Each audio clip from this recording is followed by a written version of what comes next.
How engaged are your children in their school and their learning? Fortunately, parents can assist their children in becoming more engaged and more interested and stimulated through their learning experiences in school. And today we are going to be looking at some simple things that parents can do to ensure that this is a possibility.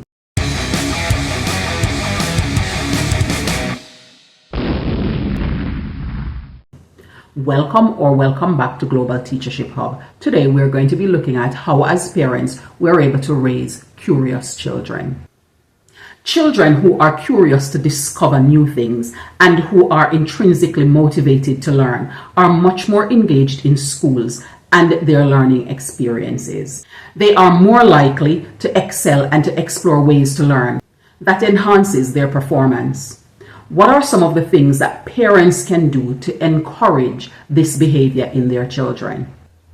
We will explore 6 of these areas in this video today, and hopefully you will tell us which ones you have tried and how successful you have found it. The first one we're going to be looking at is lifelong learning. Parents can promote lifelong learning in their attitudes and behavior to learning in their children by being enthusiastic to learn new things and demonstrate to their children the importance of lifelong learning.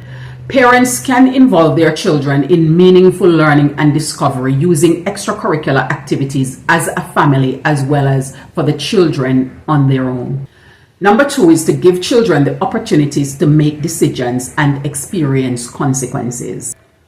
This sounds a little bit daring. However, remember that we are creating young adults and children that are going to be growing up into becoming adults, and therefore it is important that they are learning from early how to make decisions and that these decisions also have consequences. It is paramount that parents continue to have high expectations of their children and set clear boundaries as they go through this particular process.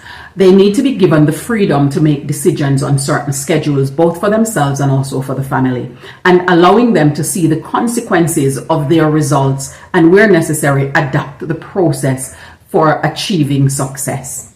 This level of autonomy for children develop confidence and motivation to make good decisions on their own, not just for now, but also in their future. Thirdly is to develop a growth mindset. Children need to have an understanding that though they are not trying to achieve perfection, there is always room for improvement and that they have the capacity to make improvements to most of their lives, even where circumstances are outside of their control. Developing a growth mindset empowers them to think of their knowledge and their ability as skills that they can develop over time. The opposite of this is a fixed mindset, which tend to make them less motivated to take on new challenges because they fear that there is nothing that they can do to make a change or a difference. Number 4 is the power of the tongue. As parents, we need to be mindful about what we speak around our children and the words that we use to them as well. We need to stop to ask the questions, are the things that we're saying limiting statements? Are they evoking fear? Are they investigative? Are they curious? And are they empowering words? Because if they're not, then we need to review the way that we're talking to them. The words that children hear encourages and motivates them, or it can destroy their confidence. Our words are like feathers that sprouts up and gives our children wings to soar. And number 5, ask them questions. Be curious about their school experience and encourage them to tell you more. In the same way you want to know about what challenged them, also explore some of the ways in which they could do things differently to overcome the challenge next time. Find out about their triumphs and get them thinking about what they did that increased their likelihood to succeed. This way they get to recognize that their successes or their achievements are not just mere luck. It's the effort, the approach, the strategy, and everything that they use in the way that they go about approaching that situation, that challenge, or that struggle to begin with. In so doing, they recognize that these are things that they can improve with strategic measures. Number 6 is learning from mistakes. Now, many people do not want to make mistakes because they see mistakes as a failure. However, mistakes are tools that we can use for learning. And therefore, it's important that we share our mistakes with our children and have them recognize how we have learned from these mistakes and help them to see how it has positively impacted our outlook and how they have allowed us to garner insights in some of the challenges that we have overcome subsequently.